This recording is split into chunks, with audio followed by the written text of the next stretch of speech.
In primetime news this evening, police officers shot in brazen Portmore robbery and shootout. Traffic fines fixed. Clashes in both houses of parliament as amendments to Road Traffic Act are tabled and passed within hours. And court officers are restive after incident in St. Elizabeth Court on Thursday.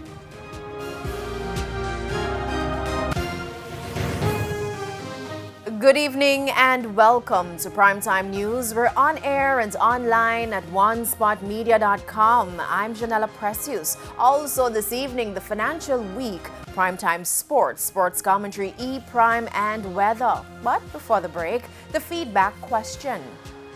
And this evening we're asking, have you completed preparations for your child's return to face-to-face classes on Monday?